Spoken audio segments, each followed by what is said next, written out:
आप सभी लोगों का YouTube channel true victory mark पर स्वागत है। तो हम इस वीडियो में उत्तर प्रदेश पीसीएस 2024 का PYQ है, तो इसको हम बहुत एक्सप्लेनेशन और कुछ एक्स्ट्रा फैक्ट के साथ करेंगे। ये साइंस से है और इससे पहले हमने हिस्ट्री, ज्योग्राफी, इकोनॉमिक्स का जो है डिटेल एनालिसिस किया है, उसको हमारे चैनल पे देख सकते हैं। अगर हमारे चैनल पे नए हैं तो please subscribe YouTube channel true victory mark.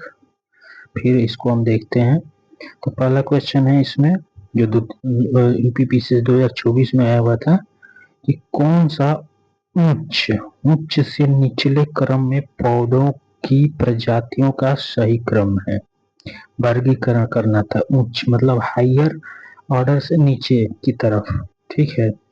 तो सबसे उच्च की तरफ होता है किंगडम, प्लांट किंगडम। उससे नीचे आएंगे तो संघ, ठीक है। उससे नीचे वर्ग, उससे नीचे गण। पादप जगत जिसको हम प्लांट किंगडम बोलते हैं, संघ जिसको हम फाइलम बोलते हैं, वर्ग जिसको हम क्लास बोलते हैं, और गण जो ऑर्डर। तो ये चार दिए हुए थे क्वेश्चन में, जिसको हमको उच्च से निचले क्रम में था, ठीक है। अब कुछ एक्स्ट्रा फैक्ट्स देखते हैं। बर्गी का पिता, फादर ऑफ टैक्सोनॉमी किसको बोलते हैं? तो कैरोलस लिनियस को फादर ऑफ टैक्सोनॉमी बोलते हैं। कैरोलस लिनियस ने वर्गीकरण की कुल कितनी इकाई को बनाया था? तो 6, ठीक है। तो उसने 6 बनाया था। तो जो निचले स्तर से उच्च स्तर की तरफ हम इसका वर्गीकरण देख रहे हैं। सबसे निचले स्तर पे जो होती है जाति, जिसको हम स्पीसीज बोलते हैं। उसके ऊपर वंश होता है जिसे जीनस बोलते हैं। उसके ऊपर कुल होता है जिसे फैमिली बोलते हैं। उसके ऊपर गण होता है जिसको ऑर्डर बोलते हैं। उससे ऊपर वर्ग होता है जिसे क्लास बोलते हैं। और सबसे ऊपर फाइलम होता है जिसे संघ बोलते हैं, ठीक है। उसके ऊपर होता है किंगडम, ठीक। तो इसमें हम जो है निचले स्तर से उच्च स्तर की तरफ देखें, तो ये कैरोलस लिनियस का वर्गीकरण था। तो इसमें यही पूछा गया था, यहाँ से गण, वर्ग, संघ और किंगडम, ठीक है। इसके आगे ही पूछा गया था, ठीक। नेक्स्ट देखते हैं। इसमें वर्गीकरण की सबसे छोटी इकाई जाति होती है। सबसे छोटी निचला स्तर जाति, स्पीसीज होता है, ठीक। अब क्या है कि वर्गीकरण में एक नया मोड़ आता है, जिसमें जो वैज्ञानिक हिटेकर जो होते हैं, वो 1969 में जीवों का वर्गीकरण 5 जगत प्रणालियों में करते हैं, 5 किंगडम में करते हैं। तो कौन कौन से था वो? तो पहला था मोनेरा, मोनेरा। उसके बाद प्रोटिस्टा, फिर प्लांटी, कवक और एनिमेलिया। यानी कि मोनेरा में कौन आते हैं? तो केंद्रक विहीन, जिसमें केंद्रक का भाव होता है, प्रोकैरियोटिक बोलते हैं। जैसे जीवाणु हो गए, बैक्टीरिया हो गए, ब्लू ग्रीन एलगी हो गया, जिसको नीली हरित शैवाल बोलते हैं। तो ये मोनेरा का पार्ट हो गया।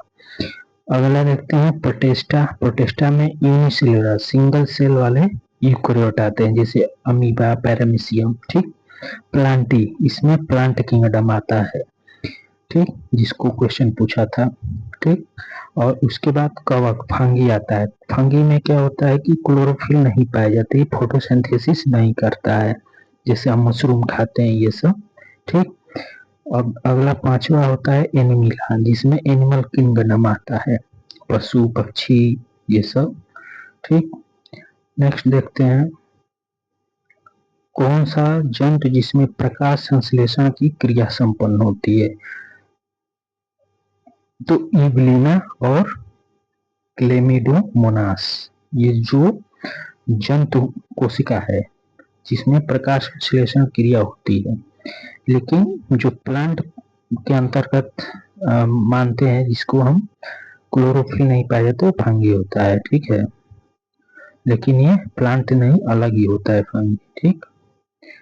तो इस तरह से हमने इसको किया। फिर नेक्स्ट देखते हैं, क्वेश्चन आया था 2024 पीसीएस में, वैज्ञानिक जांच व्यवहारिक आदर्शों के प्रति प्रतिबद्धता पर निर्भर करती है, यानी कि साइंटिफिक इन्वेस्टिगेशन किसी चीज का है, साइंटिफिक इन्वेस्टिगेशन करना होता है तो कमिटमेंट टू प्रैक्टिकल आइडियाज, मतलब क्या है कि कोई भी प्रैक्टिकल उसका आइडिया होना चाहिए कि हाँ जो भी इन्वेस्टिगेशन कर रहे हैं प्रैक्टिकली सही है या नहीं। तो स्टेटमेंट ये करेक्ट हो गया। ठीक, दूसरा है विज्ञान में ईमानदारी विशेष रूप से महत्व रखती है। ये जो होता है ऑनेस्टी साइंस में बहुत मायने रखती है। अगर ऑनेस्टी नहीं दिखाएंगे तो वो प्रोडक्ट बनने के जगह बिगड़ जाएगा। ठीक है, नेक्स्ट देखते हैं स्कूल में क्वेश्चन जो 2024 में आया था।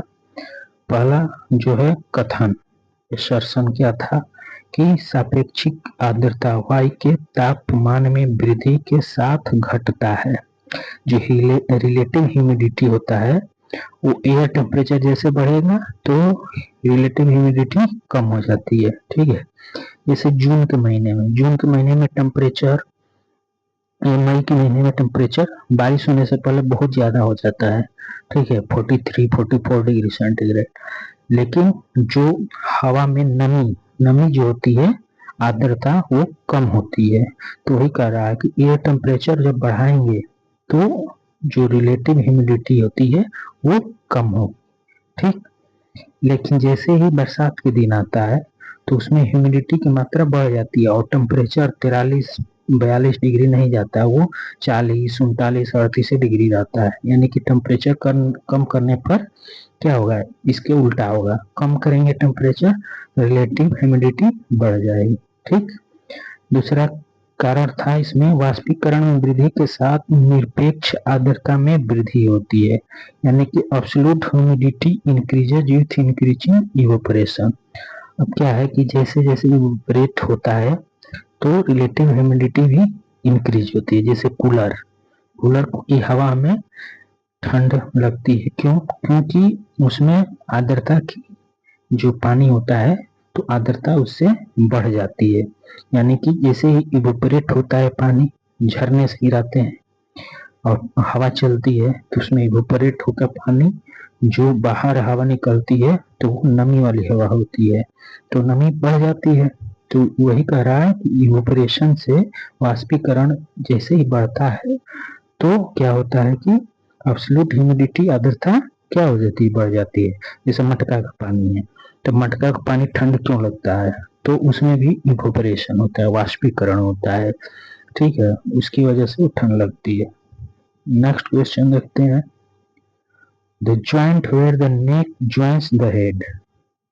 ये जो हमारा हेड है शरीर से ज्वाइंट होता है तो इसको क्या बोलते हैं, इसको पिवोटल ज्वाइंट बोलते हैं। ठीक है, ताकि हमारे मुंडी इधर से उधर घूम जाती है तो इसको पिवोटल ज्वाइंट बोलते हैं।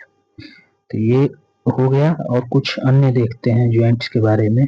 जैसे कि हमारा जो क्वेश्चन में बॉल एंड सॉकेट के बारे में पूछे तो ये ज्वाइंट होता है, बॉल एंड सॉकेट ज्वाइंट कहाँ, कूल्हे और कंधे में होता है ना। ऐसे हमारा कंधा हो गया और एल्बो, तो ऐसे ही ऊपर नीचे घूमता है। ठीक है, तो यहाँ पे बॉल एंड सॉकेट होती है। ठीक, और कूल्हे में भी। दूसरा है हिंज जॉइंट। तो हिंज जॉइंट में क्या होता है, घुटने और कोहनी, यानी कि ये हमारा जो घुटना है या कोहनी बोल देते हैं तो उसको एक तरफ ही घूमता है, दूसरी तरफ घुमाएंगे तो वो टूट जाएगा। हिंज, दरवाजे में हिंज होता है, एक ही तरफ खींचने पर आता है, दूसरी तरफ वो नहीं जा पाता है, तो वही हिंज जॉइंट होता है। शोडल जॉइंट, शोडल जॉइंट जो होता है हाथ के अंगूठे में होते हैं, जिससे हम हाथ के अंगूठे का उंगलियों की अपेक्षा ज्यादा प्रयोग करते हैं। ठीक है, तो ये जॉइंट्स याद रखना है। ठीक, नेक्स्ट क्वेश्चन देखते हैं। ये क्वेश्चन एक नया क्वेश्चन आया था कि इक्लोक्लाइन, जहां इसमें से बोला था कि कौन सुमेलित है, तो ऑप्शन में फाइकोक्लाइन सुमेलित था क्योंकि यह सागरीय जल घनत्व सी वाटर डेंसिटी को बताता था। ठीक, बाकी जो गलत थे, लेकिन मैंने इसमें सही लिखा है। इकोक्लाइन का मतलब होता है जहाँ पे दो इकोसिस्टम मिलते हैं और कुछ अंतर दर्शाता है, यानी कुछ अंतर उसमें दिखता है। जैसे इकोसिस्टम में हमारा हो गया तालाब का इकोसिस्टम ले ले और जंगल का इकोसिस्टम ले ले, लेकिन कुछ जगह उस ऐसा होगा जहाँ पे कुछ अंतर तो दिखेगा ही कि पानी ना तो पानी है और ना ही ज्यादा जंगल है, ठीक है, तो उसको इकोक्लाइमेट बोलेंगे। थर्मोक्लाइन में क्या है, ये समुद्री जल घनत्व के बारे में बताता है, यानी कि vertical zone of ocean water located below the surface layer, ठीक है। और हेलोक्लाइन में क्या दिखाता है, सेलिनिटी स्लोप दिखाता है, ठीक है, सेलिनिटी स्लोप जो सी वाटर है उसी के बारे में बताता है, ठीक। इस तरह से हमारा सभी सुमेलित बता दिए हैं आपको। इन क्वेश्चन में फाइकोक्लाइन सागरीय जल घनत्व के बारे में दिया था। नेक्स्ट क्वेश्चन है disease causing micro organisms among these is called pathogens, यानी कि वह माइक्रो ऑर्गेनिज्म जिसकी वजह से कोई भी बीमारी होती है उसको पैथोजेंस बोलते हैं, ठीक है। Please subscribe YouTube channel to victory mark अगर हमारे चैनल पर नए हैं तो। नेक्स्ट देखते हैं दूध किसका उदाहरण है, क्वेश्चन में पूछा था। तो दूध इमल्सन का उदाहरण है जिसे पायस भी बोलते हैं। अब क्या है कि कुछ हम और भी एक्स्ट्रा फैक्ट्स इसमें जुड़े हैं, जैसे विलायक ये इधर वाले हो गए ठोस ठोस, ठीक, और विलेय जो होते हैं ये वाले हो गए, और कोलाइडी विलियन जिसका नाम जैसे जेली ठोस साल ये सब होता है, और कुछ उदाहरण है इस लाइन में, ठीक। तो पहला है कि अगर ठोस विलायक है और ठोस विलेय भी है तो कोलाइडी विलियन को क्या बोलेंगे, ठोस सॉल बोलेंगे, ठीक है। इसका उदाहरण क्या है, रंगीन कीमती रत्न जैसे रूबी मोती, तो दोनों ठोस ही है, ठोस ठोस, ठीक है, इसको ठोस सॉल बोलते हैं। दूसरा है ठोस और द्रव, तो इसको जेल या जेली बोलते हैं। तो जैसे फलों का जैम जेली आता है तो इसका उदाहरण है, ठोस है उसमें लिक्विड टाइप का रहता है। उसी तरह से पनीर पनीर और मक्खन ये भी ठोस होता है लेकिन द्रव में रहता है, यानी कि दोनों से मिलकर ठोस द्रव दोनों होता है इसमें, तो ये भी जेली का उदाहरण है। ना कि पनीर भी दूध से बनता है मक्खन भी दूध से बनता है, लेकिन वो इमल्सन का उदाहरण नहीं है। किसका उदाहरण है, तो जेल या जेली का उदाहरण है, ठीक। तीसरा में है ठोस और गैस, इसको बोलते हैं सॉलिड फोम, जैसे रबर फोम बनता है, ठीक, चेयर या सोफा वहा का फोम वो हो गया। और एक होता है फिनिक स्टोन यानी कि झावा पत्थर, ये भी उदाहरण है ठोस फॉर्म का ही, ठीक है। नेक्स्ट देखते हैं इसमें द्रव ठोस, जब द्रव और ठोस मिलकर बनता है उसको सॉल बोलते हैं, ठीक है। जिसे नमक का बेंजीन में कोलाइड इसका उदाहरण हो जाएगा। और पांचवा तो पूछा ही था द्रव और द्रव दोनों मिलकर पायस इमल्सन, जैसे दूध हो गया तो दूध में उसमें जो है दोनों ही जो होते हैं एलिमेंट तक तो जो द्रव ही होते हैं, ठीक है। जैसे तेल का पानी में कोलाइड विलयन, तेल और पानी खूब मिला देते हैं तो वो भी पायस का ही उदाहरण है, ठीक है। मिल्क मिल्क में भी मक्खन होता है और दूध होता है बना पानी, तो वो भी तो हमारा क्या है, वो मक्खन तो जेल हो गया लेकिन दूध इमल्सन हो गया, ठीक। नेक्स्ट देखते हैं इसमें द्रव और गैस का, इसको झाग फोम बोलते हैं, साबुन के जैसे झाग हो गया, इसमें द्रव और गैस से मिलकर बना होता है। ठोस और गैस और ठोस से मिलकर बना है उसको ठोस एरोसोल बोलते हैं, ठीक। एक गैस है दूसरा ठोस है, जैसे धुआं, धुआं क्या होता है, तो गैस होता है लेकिन उसमें धूल कण भी होते हैं, ठीक है, जो राखी का कण होता है, तो वो ठोस एरोसेल का उदाहरण है जिसको धुआं बोलते हैं, स्मोक, ठीक। और गैस और द्रव दोनों से मिलकर द्रव एरोसेल बनता है, इसमें ठोस नहीं है, इसमें द्रव है तो दूसरा गैस है। तो इससे कोहरा, कोहरा होता है तो उसमें हवा तो होती है गैस, उसमें द्रव यानी कि पानी की बूंदें होती है तो कोहरा बनता है, वो ठंडा के दिन में होता है। लेकिन जो धुआं होता है उसमें गैस हवा तो है ही, लेकिन जैसे ही हम जलाते हैं कुछ तो उसका ठोस पार्ट भी उड़ जाता है, तो उसको धुआं बोलते हैं। ठीक।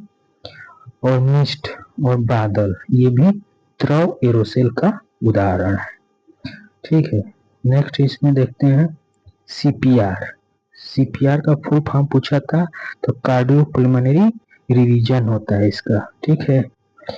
नेक्स्ट क्वेश्चन पूछा था द ओनली वेन, जो केवल सिरा ऐसा है जो ऑक्सीजनेटेड ब्लड ले जाता है, तो उसको क्या बोलते हैं? प्लमोनरी वेन। लेफ्ट आर्टिकल में ये जाता है। ठीक है। जो होता है इसको फुसफुस सिरा बोलते हैं, जिसमें शुद्ध ऑक्सीजन वाला ब्लड होता है। लेकिन वही धमनी जिसमें जो शुद्ध क्या बोलते हैं इसको, इम्प्योर जो होता है, इम्प्योर ऑक्सीजनेटेड नहीं, इम्प्योर ब्लड जाता है, जो धमनी होती है आर्टरी, उसको फुसफुस धमनी बोलते हैं, जो फेफड़े में जाती है अशुद्ध। लेकिन जनरली क्या होता है, धमनी में शुद्ध ब्लड ही जाता है, ऑक्सीजनेटेड ब्लड ही वो शरीर को भेजता है धमनी। ठीक है। इस तरह से ये हो गया। नेक्स्ट क्वेश्चन देखते हैं 0 डिग्री फ़ारेनहाइट। 0 डिग्री फ़ारेनहाइट में को 9/5 डिग्री प्लस 32, इसका ये दिया हुआ था जो है संबंध। अगर हम जानते हैं इसको, आप याद कर लीजिए, C/5 इक्वल टू F/32/9। तो इससे क्या होगा कि हम ये रेशियो निकाल सकते हैं। एक क्वेश्चन पूछा था कि एक पिंड v1 वेलोसिटी से वो आधी दूरी तय करता है, दूसरा आधी दूरी v2 से करता है, तो एवरेज निकालना था, तो average 2v1 v2/v1 plus v2 हो जाएगा। नेक्स्ट क्वेश्चन है मधुमेह संबंधित है, तो मधुमेह पैनक्रियाज से संबंधित है, अग्नाशय से, जो एक मिक्स ग्लैंड होती है। ठीक है। नेक्स्ट है बेकिंग सोडा, जिसको खाने वाला सोडा बोलते हैं। इसका फार्मूला बताना था NaHCO3, जिसको सोडियम बाइकार्बोनेट बोलते हैं। ठीक है। और इसके साथ ही एक वॉशिंग सोडा, इसको हम सोडियम कार्बोनेट बोलते हैं, Na2CO3 इंटू 10H2O। वॉशिंग, पानी से वॉश करना है तो इसमें पानी रहेगा। ठीक है। इसे याद हो जाएगा Na2CO3 इंटू 10H2O। ठीक, सोडियम कार्बोनेट। नेक्स्ट देखते हैं क्वेश्चन सही नहीं है। ये था कि क्रोमोसोम डीएनए तथा प्रोटीन से बने होते हैं, तो ये सही है। ठीक। कह रहा है कि किसी कोशिका का केंद्रीय कोशिका विभाजन प्रजनन में हिस्सा नहीं लेता है। ये स्टेटमेंट हमारा गलत हो गया। ऑप्शन जो है ये सही होगा। ये कैसे होता है कि कोई कोशिका है तो इसका केंद्रक है, जब ये कोशिका विभाजन होता है तो केंद्रक 2 भागों में बट जाता है प्रजनन में, इसका तो 2 बन जाता है। तो ये कह रहा है कि नहीं होता है, नहीं होता है। ठीक है। तो केंद्र का कोशिकीय विभाजन होता है। ठीक। नेक्स्ट था क्रोमोसोम संततियों के लिए सूचनाएं रक्षित रखते हैं, तो ये भी सही है। जो हमारे क्रोमोसोम है वही जो है मैसेंजर आरएनए, उसको ही क्या करता है, जो भी हेरिडिटी होती है उसको वो सुरक्षित रखते हैं। डीएनए की फंक्शनल यूनिट क्या है, तो डीएनए की फंक्शनल यूनिट जीन होती है। ठीक है। ये बहुत इंपॉर्टेंट है। तो इस तरह से ये हमारा उत्तर प्रदेश पीसीएस के जो भी साइंस से क्वेश्चन है उसको किए। कुछ एक्स्ट्रा फैक्ट्स करते हैं, जैसे ग्रंथियां, ग्लैंड्स। ग्लैंड्स 3 तरह की होती है, बहिर्स्रावी ग्रंथि, अंतःस्रावी ग्रंथि और मिश्रित ग्रंथि। तो बहिर्स्रावित ग्रंथि को एक्सोक्राइन ग्लैंड बोलते हैं, जो एंजाइम स्रावित करता है, एक्सोक्राइन। ठीक है। एक्सोक्राइन बहिर्स्रावित मतलब कि इसके लिए अलग से डक्ट बना होता है। ठीक। जैसे हमारे पसीना निकलता है तो खून के साथ पसीना तो नहीं निकलता, यानी खून से अलग है, यानी कि उसके लिए जो बालों के नीचे छिद्र है तो उसकी वजह से क्या होता है, उसमें से पसीना आता है, तो अलग से डक्ट बना है, वो एंजाइम होता है। ठीक। उसी तरह से कुछ एग्जाम्पल है यकृत, लीवर, ये भी एक्सोक्राइन ग्लैंड का उदाहरण है।